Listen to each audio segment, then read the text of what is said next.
पहला एपिसोड जिनके साथ गया था वो है स्वामी अविमुक्तेश्वरानंद।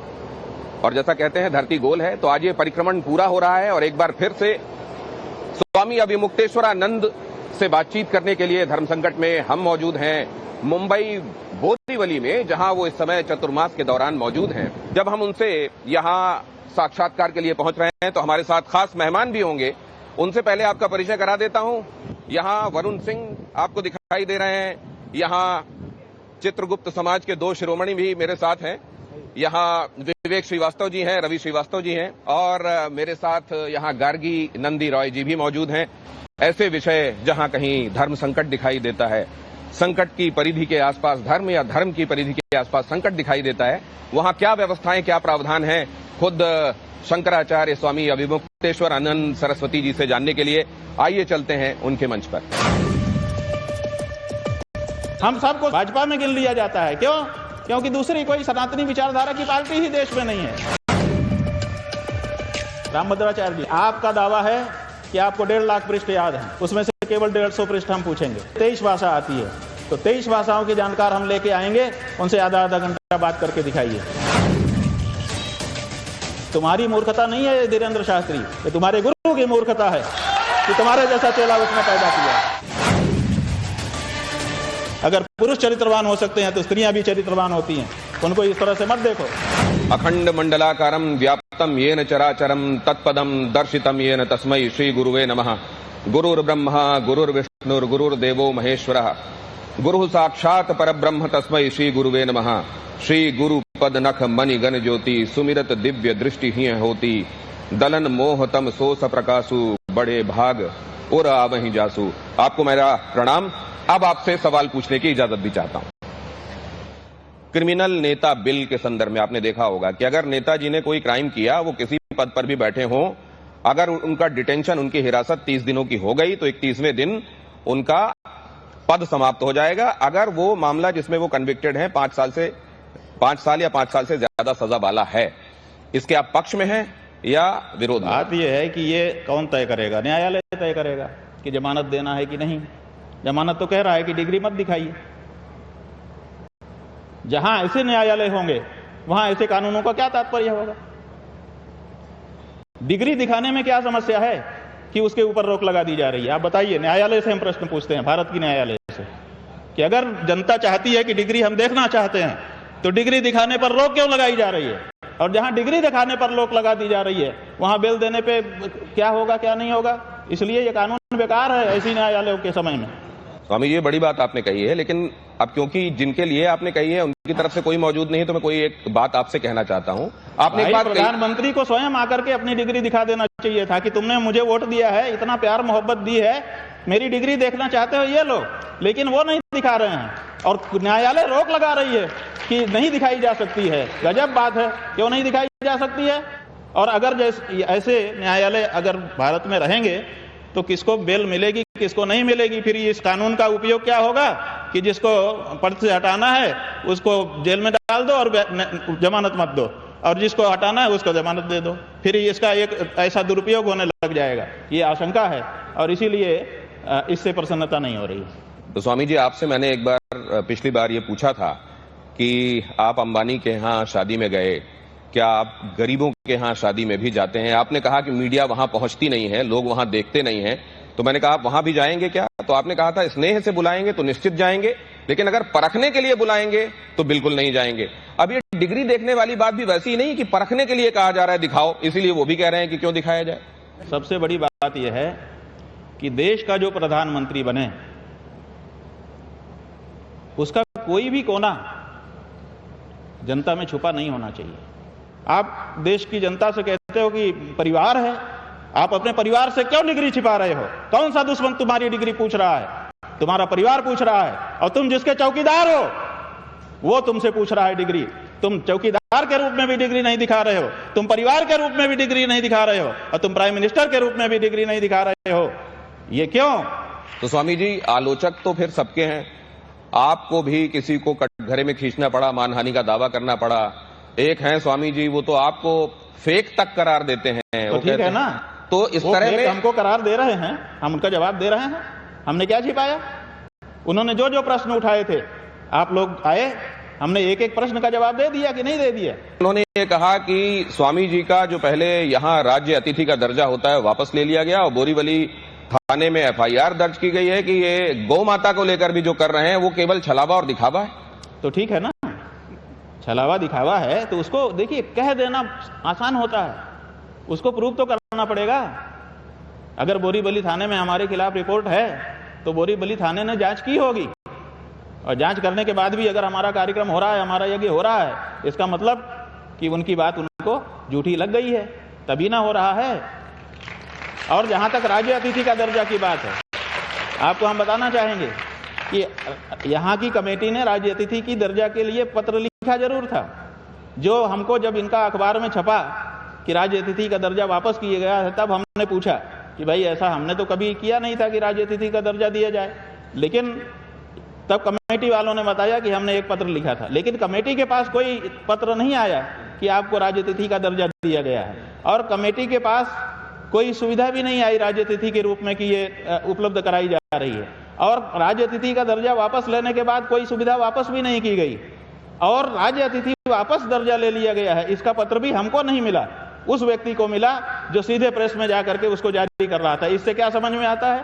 इसे समझ में आता है कि कोई मिली भगत होकर के हमको बदनाम करने के लिए, हमको डाउन करने के लिए, और ये जो गौ माता की हमारी मांग है इसको बोथरा करने के लिए ये एक कॉन्स्पिरेसी की गई है, और हमारा राज्य अतिथि का दर्जा छीना गया है। जो दिया ही नहीं गया उसको छीनने का क्या मतलब है? जब दिया तुमने उसका पत्र कहां है? इसका मतलब है कि सरकार इसमें इन्वॉल्व है महाराष्ट्र की। ये पहला राउंड बातचीत का मेरा लगभग समाप्ति की तरफ है, उसके बाद मैं अपने विशिष्ट मेहमानों को भी इन्वॉल्व करूंगा। राउंड 2 की तरफ बढ़ूं उससे पहले जरा एक बात कहना चाहता हूं। स्वामी जी, तमाम अभी और बहुत सारी बातें खासतौर से भारत के संत समुदाय को लेकर आपसे बात करनी है।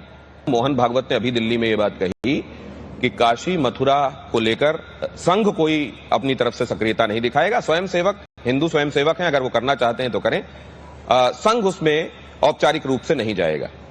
इसको आप कैसे, क्या ये रणनीति का हिस्सा हो सकता है? क्या कई बार कह रहे हैं कि राम जन्मभूमि में हमने भाग लिया था। कब लिया था भाग, बताइए। मोहन भागवत किस जेल में गए थे? जब वहां कार सेवा हो रही थी तो मोहन भागवत, तब उनके पहले केतु सुदर्शन, उसके पहले बाला साहब देवरस, उसके पहले रज्जू भैया, कौन वहां पर उपस्थित था बताइए? झूठ क्यों बोलते हैं देश के सामने?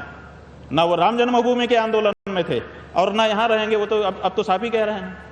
ये सनातनी हिंदुओं ने लड़ाई लड़ी है, सनातनी हिंदुओं का चूंकि नेतृत्व नहीं है, सनातनी विचारधारा यहां पर राजनीति नहीं करती है, इसीलिए जो राजनीति हिंदू की कर रहा है उसके पीछे सब सनातनियों को गिन लिया जाता है। तो हम सबको भाजपा में गिन लिया जाता है। क्यों?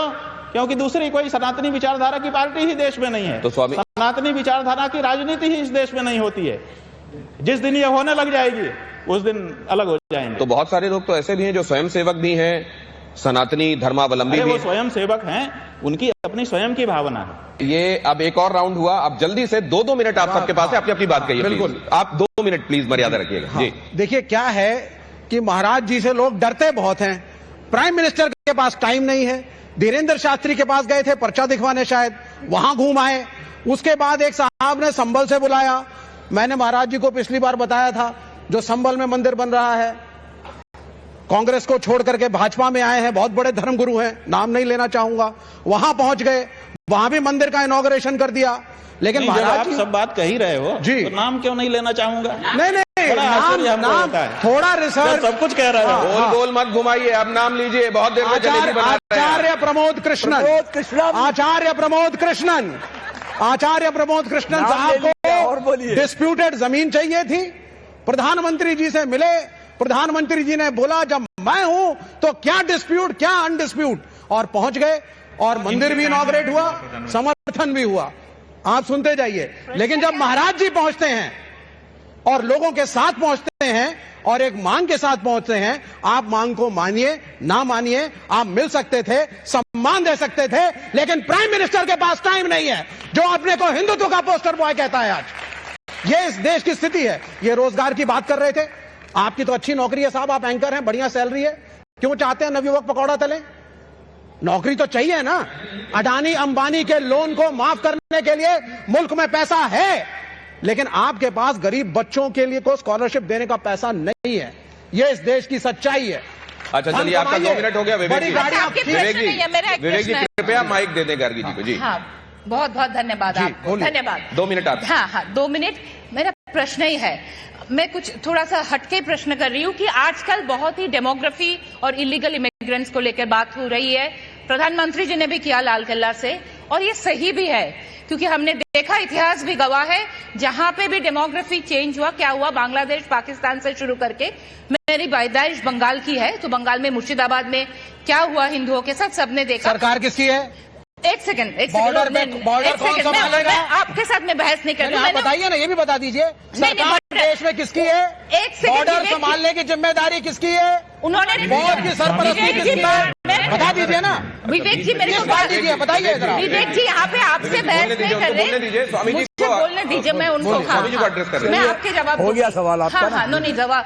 तो जो बात है ये, क्योंकि हमने देखा है कि ये हुआ है, और ये भी सही है जिन लोगों ने बोला था लड़के लेंगे पाकिस्तान, उनका ये प्रोग्राम भी है कि गजवाए हिंद या दारुल इस्लाम का।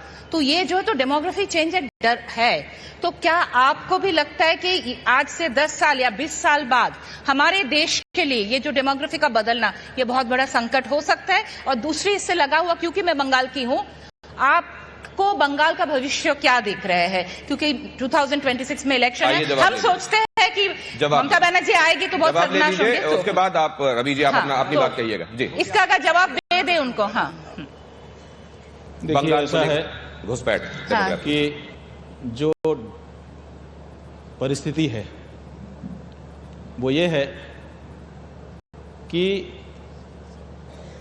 हमारे दो का सिद्धांत यहाँ की सनातनी जनता पालन कर रही है। जनसंख्या का नियंत्रण करने के लिए सरकार ने कहा, भारत के लोगों ने भारत की उन्नति के लिए अपनी छाती पे पत्थर रख करके उसको भी स्वीकार किया है कि ठीक है, देश के हित में हम ये भी करेंगे। लेकिन कुछ लोग इसको अस्वीकार कर रहे हैं, वो अपनी जनसंख्या बढ़ाए जा रहे हैं। क्यों बढ़ाए जा रहे हैं? क्योंकि उनके यहाँ जब बैठक होती है, उनके विद्वान कहते हैं कि देखो, इस देश में डेमोक्रेसी लागू है, और डेमोक्रेसी में जिसके जितने वोट होंगे वही सत्ता में भागीदारी करेगा। इसलिए यहाँ वोट बढ़ाओ, अपने घर में ज्यादा बच्चे पैदा करो ताकि ज्यादा वोट तुम्हारे रहें। जितने ज्यादा तुम्हारे वोट होंगे उतना ही सत्ता में तुम्हारी भागीदारी होगी। तो वो सत्ता के भविष्य को समझ रहे हैं और इसीलिए बढ़ाते चले जा रहे हैं। केवल पैदा करके नहीं बढ़ा रहे हैं जी, करोड़ों करोड़ बाहर से आ रहे हैं, अपनी बस्ती में वो बसा ले रहे हैं, और बसा करके उनका आधार कार्ड बनवा दे रहे हैं और उनको नौकरी और रोजगार दे रहे हैं, और डेमोक्रेसी बड़ी तेजी से बदलती चली जा रही है। और ये विचार का विषय है, भारत की सरकार के लिए विचार का विषय है कि अगर ये होता रहा तो हिंदुओं को एक दिन धर्म पालन में कठिनाई आएगी। इसीलिए हम चाहते हैं कि ये जो राजनीति चल रही है, जिसमें बाहर से मुसलमानों का विरोध होता है लेकिन अंदर से समर्थन भी होता है, 300 से ज्यादा कल्याणकारी योजनाएं चला दी जाती हैं उनको लिए, तो ये ठीक नहीं है।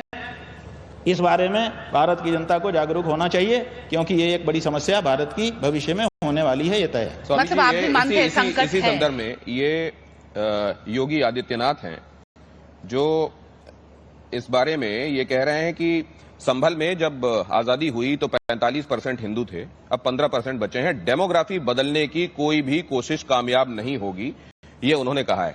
संभल कैसे समाजवादी पार्टी और कांग्रेस के समय में चुन चुन करके हिंदुओं को निशाना बनाया जाता था, कैसे उनकी डेमोग्राफी को, उनकी जनसांख्यिकी को कम करके लगातार उन पर अत्याचार करवाए जाते थे, कैसे दंगे करवा करके हिंदू विहीन कर दिया जाता था क्षेत्रों को। बात यह है कि कहते कुछ हैं। देखिए, हम काशी में जब मंदिर तोड़े जा रहे थे तो हमने सोचा कि हम क्या करें, भगवान को जाके पुकारें।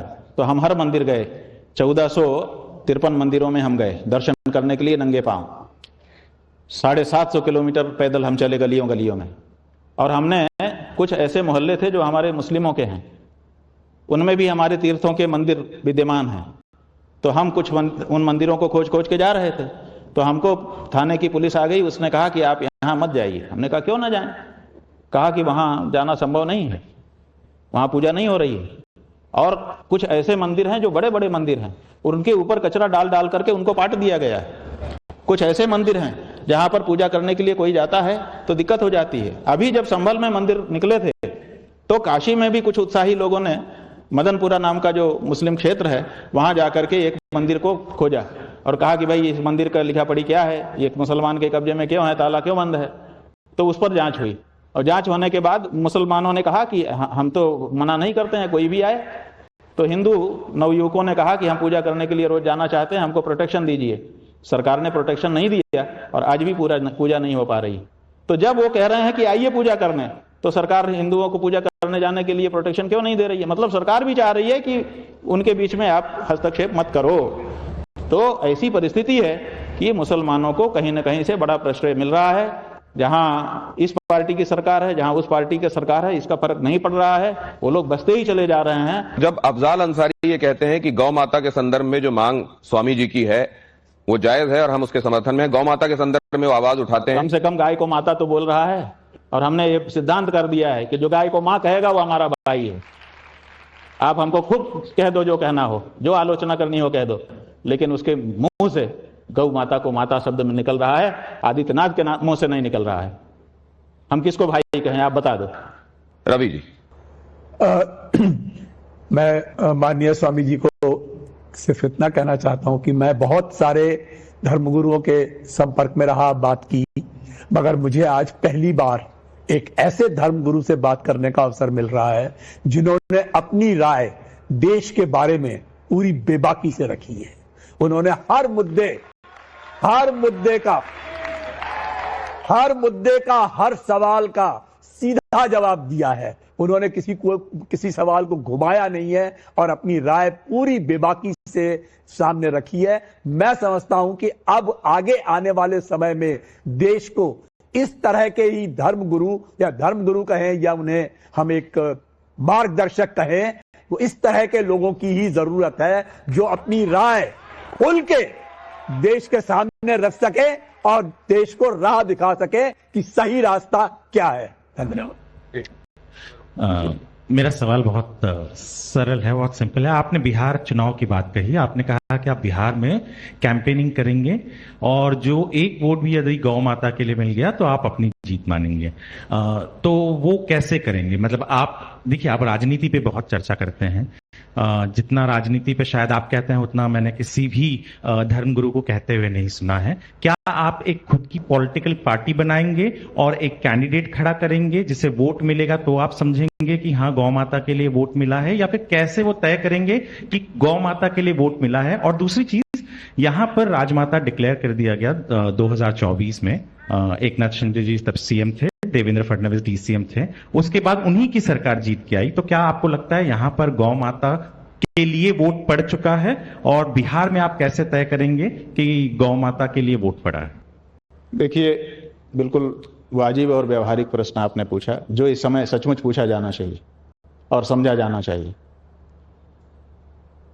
गाय के लिए वोट पड़ता है तो गौ माता का वोट है, गाय के लिए लोग वोट करना चाहते हैं और गौ हत्या की बंदी करना चाहते हैं लोग, इसलिए अब हम वहां जा रहे हैं। अब वहां पर कोई पार्टी तो देखिए है नहीं, हमने तो हर पार्टी को बार बार कहा कि कोई तो सामने आओ, आखिर हमको तो राजनीति करनी नहीं है, हमें सत्ता में जाना नहीं है। हम अगर मतदाता तैयार करेंगे तो लेगा कौन उस वोट को? तो हमने हजारों लोगों को गौ मतदाता का संकल्प करा दिया। अब जब लोकसभा का चुनाव होने लगा, हमारे पास फोन पे फोन, हम किसको वोट दें, हम अमुक जगह पे हैं, हम अमुक कॉन्स्टिट्यूंसी में हैं, हम किसको वोट दें महाराज जी बताइए, हमने संकल्प लिया है। हमारे लिए बड़ा कठिन काम हो गया कि हम उनको कैसे बताएं। तो ऐसी परिस्थिति में हमको किसी न किसी का नाम तो बताना पड़ेगा, किसी पार्टी का नाम तो हम बता नहीं सकते। इसलिए अब हम वहां जा रहे हैं। गाय के लिए जिन लोगों ने कार्य किया होगा उनको कहेंगे कि आप नामांकन करो, और नामांकन करने तक हम नाम किसी का नहीं घोषित करेंगे। तो नामांकन तक हम किसी का नाम नहीं बताएंगे। जब नामांकन आ जाएंगे तब उसी में से जो हमारा आदमी होगा उसकी घोषणा हम कर देंगे, और उसको जो वोट मिलेंगे उसका हम प्रचार भी करेंगे, और उसको जो वोट मिलेंगे वो गौ माता के वोट माने जाएंगे। स्वामी जी, वैसे वहां जो कह रहे हैं कि गौ माता के लिए यहाँ पर वोट पड़ा, इस कारण इतने ज्यादा वोट मिले, पर राहुल गांधी कहते हैं यहाँ पे वोट चोरी हुई है। तो किस चीज को माने? वोट चोरी हुई है, गौ माता की वजह से इनको बहुत ज्यादा वोट मिला है। आपका क्या कहना है? आपने तो कह दिया कि भाई वो राहुल गांधी का अपना गणित है, अपना कैलकुलेशन है, उनकी अपनी आंख है, हम उसमें कैसे कुछ बोल सकते हैं? जिसकी जैसी आंख होगी वो ऐसा देखेगा। स्वामी जी, उन्होंने जो देखा होगा वो कह रहे हैं। जब आप बिहार की तरफ देखते हैं तो एक यदुवंश के हैं लालू यादव, उनका परिवार, हालांकि अब तेज प्रताप अलग हैं, वो पीली टोपी पहन रहे हैं। दूसरी तरफ प्रशांत किशोर हैं जो पढ़े लिखे हैं, थोड़ा पढ़े लिखों वाली शैली के तहत आगे बढ़ते हैं। एक तरफ जेडीयू और बीजेपी का कंबाइन है। आपको किसमें दिखाई देता है उम्मीद, मतलब थोड़ी झलक किसमें लिखती है, थोड़ा सा सिल्वर लाइनिंग कहां दिखाई देती है? हमने अपने देश में नेता के रूप में पढ़े लिखों को भी देख लिया है और गैर पढ़ों को भी देख लिया, दोनों आप समझ रहे होंगे। जो पढ़े लिखे थे उनको भी देख लिया, बड़े बड़े पढ़े लिखे प्रधानमंत्री हो गए, विश्व प्रसिद्ध विद्वान प्रधानमंत्री हो चुके, और जिन्होंने डिग्री न दिखाने की कसम खा रखी है उन्होंने भी शासन कर लिया। हमें पढ़े लिखे गैर पढ़े लिखे से मतलब नहीं है, हमें भारत की भावना को समझने वाला नेता चाहिए, जो भारत की भावना को समझता। आपके पास आ रहा हूं, ये आखिरी राउंड है। एक जरा स्वामी जी को मैं ये दिखा दूं। स्वामी जी, अभी बीते दिनों इस बात को लेकर चर्चा हुई कि सनातन धर्म के जो पथ प्रदर्शक हैं, जिसमें सर्वोच्च तो खैर शंकराचार्य हैं ही, लेकिन बाकी जो भी गुरु हैं, इनके बीच में आपस में खींचतान क्यों चल रही है? जैसे आपने ये बात कही रामभद्राचार्य के संदर्भ में, जब उनकी एक टिप्पणी आई थी प्रेमानंद जी के विषय में, तो आपने उसका प्रतिकार भी किया। आपने ये भी कहा कि वो तो सन्यास के भी लायक नहीं है। तो लोगों ने ये जानना चाहा कि अगर वो सन्यास के लायक नहीं है तो ये टिप्पणी आपने पहले क्यों नहीं की? ऐसा है कि हमने टिप्पणी की, ये सही नहीं है। शुरुआत रामभद्राचार्य जी ने की, उनसे कोई पॉडकास्ट करने वाले पत्रकार हैं, वो बातचीत कर रहे थे, उसी में उन्होंने संतों का नाम लिया और केवल किसी संत विशेष का, जो प्रेमानंद जी का ही नाम नहीं लिया, उन्होंने शंकराचार्य जी का नाम लिया। उन्होंने चारों शंकराचार्यों के बारे में बात कही, जिसमें हम व्यक्तिगत रूप से भी सम्मिलित होते थे, और उन्होंने उनकी योग्यता पर प्रश्न चिन्ह उठा दिया कि 5 मिनट भी संस्कृत नहीं बोल सकते, ये शब्द कह दिया। और इतना ही नहीं, आदि शंकराचार्य के बारे में उन्होंने गलत बयानी की।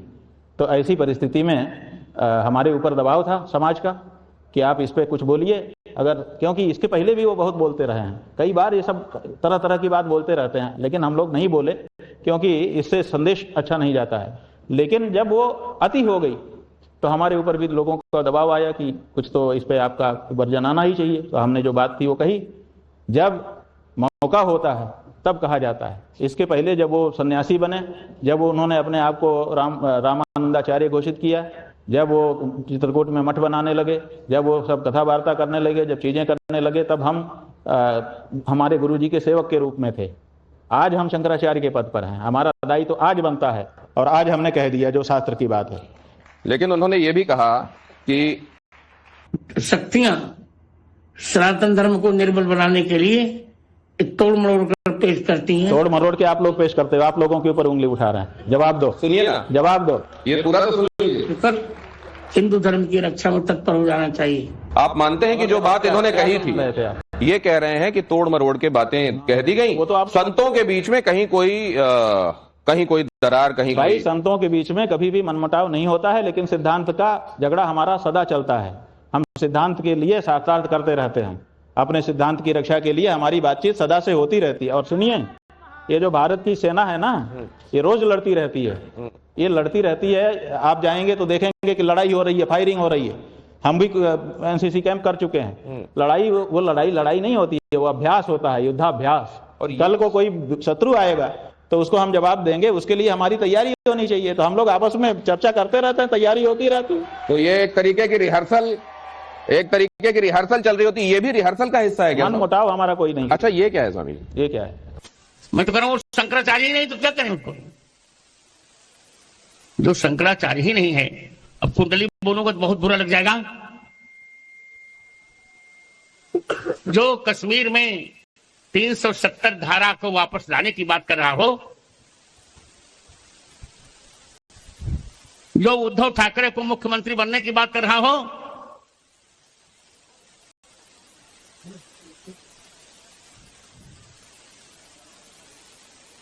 और जो बाला साहब ठाकरे को जनाब कह रहा हो, वो कोई शंकराचार्य है क्या? मैं तो पहले कह रहा था। ठीक है ना, तो वो उनका अपना विचार है।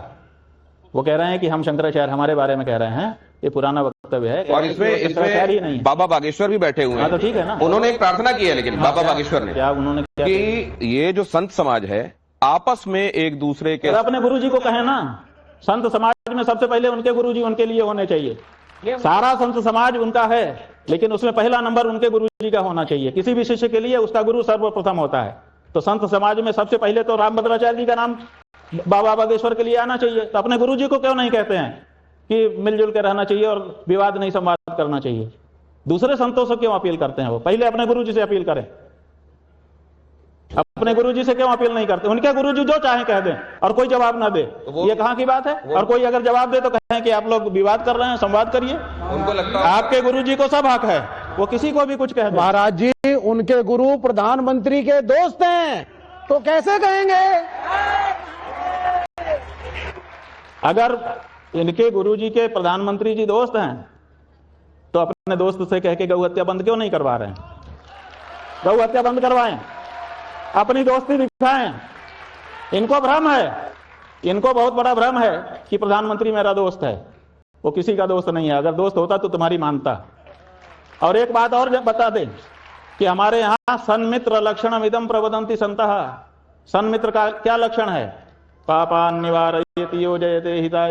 सबसे पहले जो आपका मित्र होगा, असली मित्र होगा, तो आपको पाप कर्म से बचाएगा। मेरी दो उत्सुकताएं हैं। एक तो बाबा बागेश्वर सोचते होंगे कि अपने गुरु से मैं कुछ कैसे कहूं, गुरुम न दृष्टव्यम कहा अरे जाता है। भाई, गुरु से क्यों नहीं कहेंगे? हमारे गुरुजी तो कहते थे जो तुमको कहना हो कहो। हम तो सब कहते थे अपने गुरुजी से। वो गुरु कैसा जिसके सामने हमको हिचक हो जाए अपने मन की बात कहने में? जब हमारे मन की ही वो नहीं जानेगा तो हमको क्या उपदेश करेगा? और दूसरे, ये जो कहा जाता है कि सर्वोच्च पद पर आसीन गुरु व्यक्ति के को, सामने तो सर्वोच्च पद पर आसीन व्यक्ति को ना तो किसी का शत्रु होना चाहिए, ना किसी का मित्र होना चाहिए। क्या प्रधानमंत्री पर भी ये लागू है? बात यह है कि प्रधानमंत्री की बात अलग है। प्रधानमंत्री ने नहीं कहा कि ये मेरे मित्र हैं। ये तो एक हाथ से ताली बज रही है जी। प्रधानमंत्री ने कब कहा कि ये हमारे मित्र हैं?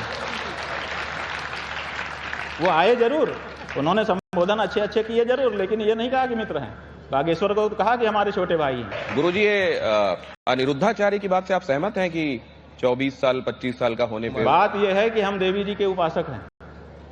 स्त्रिय समस्ता सकला जगत्सु, सारे संसार की स्त्रियां परम राजराजेश्वरी का स्वरूप हैं, और हमको तो कोई चरित्रहीन नहीं दिखाई देती।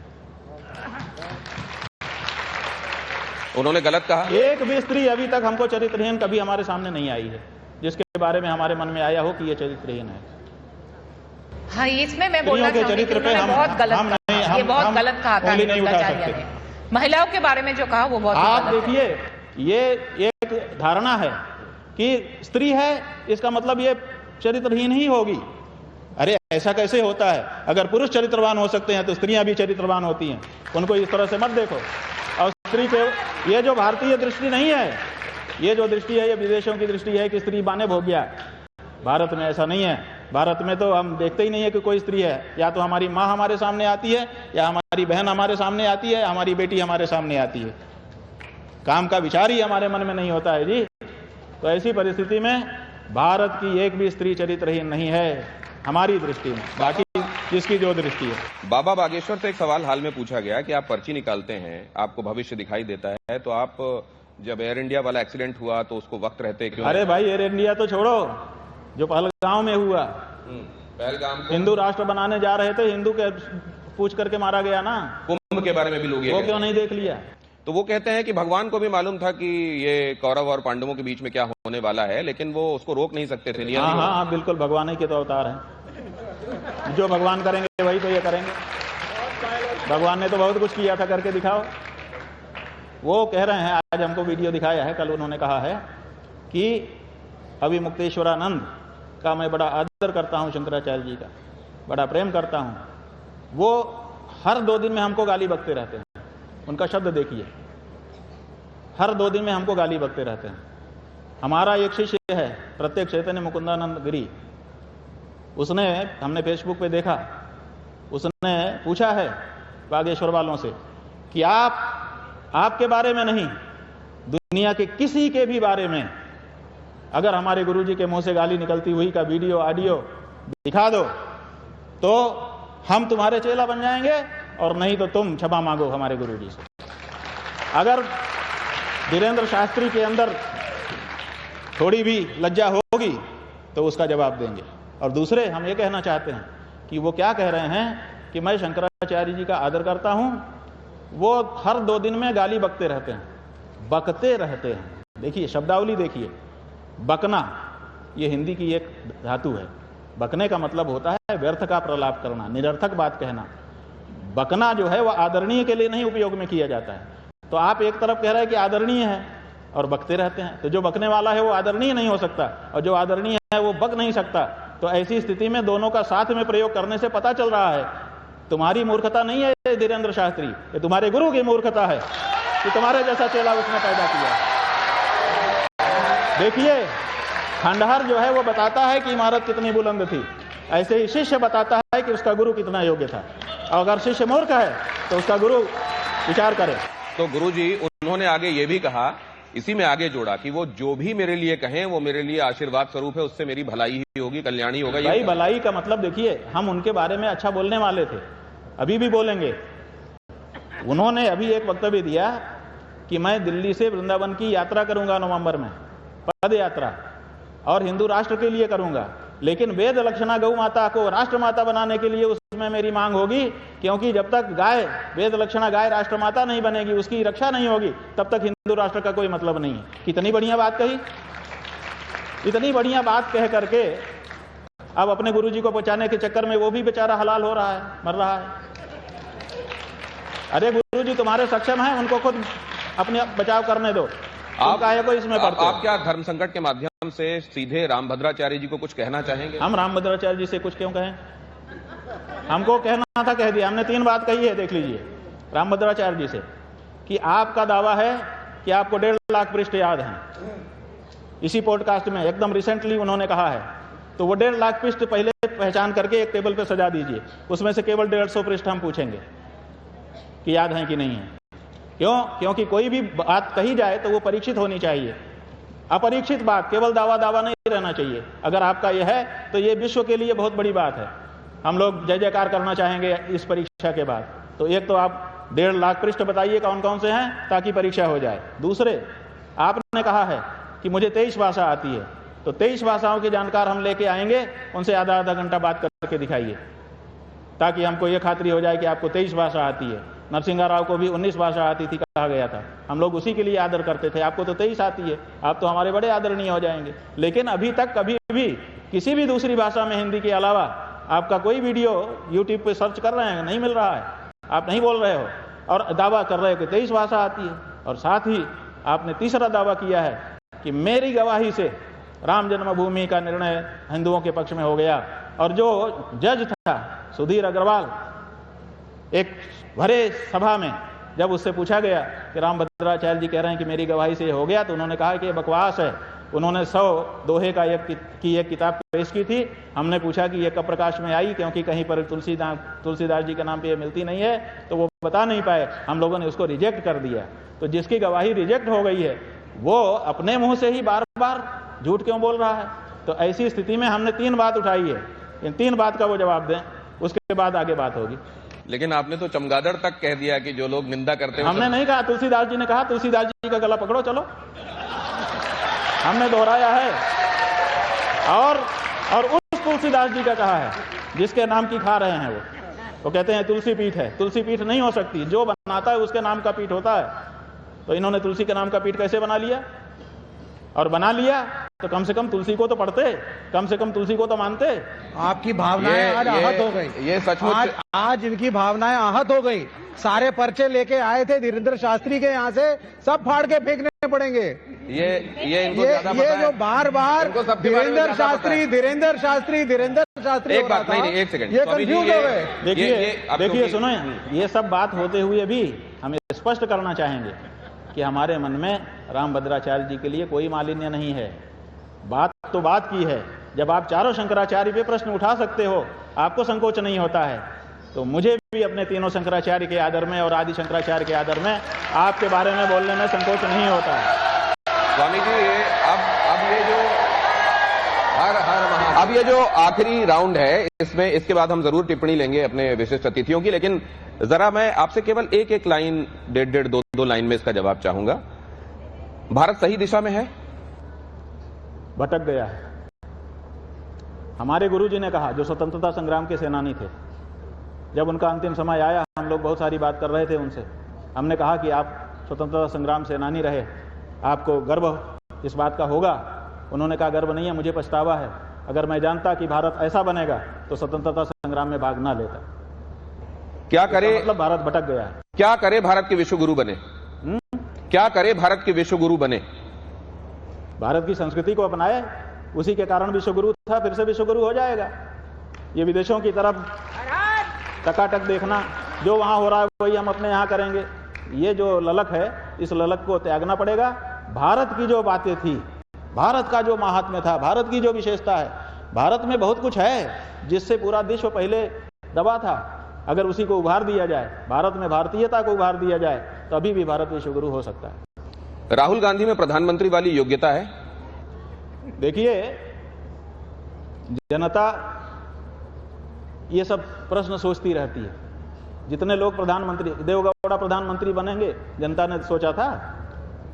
वो जो आपके जैसी दाढ़ी वाले थे, इंद्र कुमार गुजराल, इनके जैसी दाढ़ी और आपके जैसी, यानी कि हो सकता है मैं भी प्रधानमंत्री बन जाऊं, इनका आशीर्वाद है। वो जनता जानती थी कि ये प्रधानमंत्री बनेंगे, लेकिन बन गए ना। तो यहाँ तो कौन बन जाता है? जिसके पास गुणागणित होता है वो बन जाता है। योग्यता की बात तो तब आएगी जब वो उस जगह पे बैठ करके भारत का अभ्युत्थान करेंगे। अगर कोई करेगा तो हम जानेंगे कि ये योग्य है। आपने एक बात महत्वपूर्ण कही है कि राजनीति जो है समाज के उत्थान के लिए है और धर्म जो है वो व्यक्ति के उत्थान के लिए है। राहुल गांधी के बारे में हम कहना चाहेंगे कि देश का शंकराचार्य तुम्हारी कही बात पर तुमसे जवाब मांग रहा है। तुम कहते हो कि मैं बड़ा जवाबदेह हूं, तो शंकराचार्य ने जब तुमसे लिख करके जवाब मांगा था कि तुमने मनुस्मृति के बारे में ऐसा संसद में खड़े होकर क्यों कहा, तो कम से कम उसका जवाब तो देना चाहिए था। तुम अपनी बात कहते, ना मानते हैं हमारी बात, लेकिन जवाब भी तुमने नहीं दिया। इसका मतलब है कि तुम सबकी बात का जवाब नहीं देते हो। सिलेक्टेड व्यवस्था है तुम्हारी, उस व्यवस्था से कैमरे में लोग आते हैं तुम्हारे और तब तुम उसका जवाब देते हो। ये मत करो। ये जो भी प्रश्न जहां ये जब आप कह रहे हैं, विवेक श्रीवास्तव भी सिर हिला रहे हैं। अच्छी बात यह है कि ये भी सहमत हो रहे हैं। मैं तो हर बात पे सहमत हूँ, मैं तो हर बात पे सहमत हूँ। आप निष्कासन वाली बात पे भी सहमत है, मनुस्मृति वाली बात पे भी सहमत। अच्छा, अगले सवाल की तरफ जाने दीजिए। अमेरिका, एक सेकंड, नहीं देखिए वक्त नहीं, सुनिए। अमेरिका को ट्रंप महान बनाएंगे क्या? ट्रंप जो है अमेरिका को डुबा रहे हैं अपनी सनक के कारण, अपनी मनमानी के कारण। अमेरिका लोकतंत्र था, लोकतंत्र के रूप में पूरे विश्व में उसकी ख्याति बन रही थी। अब वो सनकी और तानाशाही प्रवृत्ति लेकर के आए हैं। अमेरिका बहुत पीछे इनके कार्यकाल में जाएगा, ऐसा हम मान रहे हैं। आपने मत्स्य न्याय के बारे में एक बार कहा कि मत्स्य न्याय, हाँ, माछ न्याय, जिसमें छोटी मछली को बड़ी मछली खा जाती है, नहीं होना चाहिए। बुलडोजर न्याय के बारे में आप क्या सोचते हैं? बुलडोजर न्याय फेल हो चुका है। इसलिए फेल हो गया कि बुलडोजर न्याय करने वाला, देखिए, जो न्याय करने के लिए बैठा हुआ व्यक्ति है अपनी कुर्सी पर, उसको बहुत स्पष्ट रहना पड़ता है। छांगुर बाबा, इस पर एक दो लाइन। छांगुर बाबा वाला प्रकरण। भाई, छांगुर को बाबा क्यों कहते हो? आप लोग जो है, जैसे बाबरी मस्जिद कह कह करके आपने मंदिर को मस्जिद सिद्ध कर दिया, ऐसे बाबा कह के उनको भी बाबा सिद्ध कर दें। बाबा नहीं, अब्बा हुजूर कहो अगर कहना है तो। इस पे वो ताली नहीं बजाएंगे विवेक जी। सनातन की सबसे बड़ी चुनौती क्या है? राजनीतिक पार्टियां हैं, मिशनरीज हैं, या इस्लामिक कट्टरपंथ है कि सनातनी खुद अपने धर्म को, अपनी संस्कृति को नहीं समझ रहा है। वो अंधा एकदम नींद में चल रहा है, पता नहीं किस गड्ढे में गिर जाएगा। इसलिए सनातन के सामने अभी दूसरी कोई चुनौती नहीं है। अभी तो हम खुद अपने लिए चुनौती हैं। हम खुद अपने आप को समझें, उसके बाद किसी दूसरे को हम कहेंगे कि ये चुनौती है। अयोध्या से काशी मथुरा तक हिंदुत्व की राजनीति ठीक है या गलत? ऐसा है कि हिंदुत्व की राजनीति होने की जरूरत नहीं है। हिंदू एक धर्म है, इसको धर्म के स्तर पर लोगों के जीवन में होना चाहिए, राजनीति के स्तर पर यह नहीं होना चाहिए। ये जिसको हार्ट टू हार्ट कन्वर्सेशन कहते हैं, दिल से दिल की बात। स्वामी जी जिस पद पर और जिस ऊंचाई पर हैं, उनके साथ बात करते हुए कभी वो एहसास नहीं होने देते कि आप जो कर रहे हैं, कहीं आप क्या मर्यादा के खिलाफ जाकर आप कोई सवाल पूछ रहे हैं। सवालों को का इतना स्वागत करते हुए इस ऊंचाई पर बैठे हुए व्यक्तियों को कम देखा गया है, और इसके लिए आपका हृदय से साधुवाद, बहुत बहुत धन्यवाद स्वामी जी। इस मामले में भी आप एक तरीके से पथ प्रदर्शक हैं कि ऊंचाई पर बैठे हुए व्यक्तियों को सवाल का किस तरह से स्वागत करना चाहिए। कई सवाल ऐसे जो पत्रकारीय धर्म के निर्वहन के लिए मुझे पूछने चाहिए, लेकिन एक सनातन धर्मावलंबी की हैसियत से मुझे नहीं करना चाहिए। तो गुरुदेव अमर्यादा शूद्र चलमत रसूया प्रसभू कृतघ्नो दुर्मानी स्मर पर वसो वंचन परह नृशंसः पापिष्टः कथमहमितो दुख जलधे रपाराद उत्तीर्ण तव परिचरेयम चरणेयो तव परिचरेयम चरणे। ये श्लोक पढ़ के तो आपने मन को प्रसन्न कर दिया। मोदी को मां की गाली, वोट की लड़ाई में हताशा की घड़ी।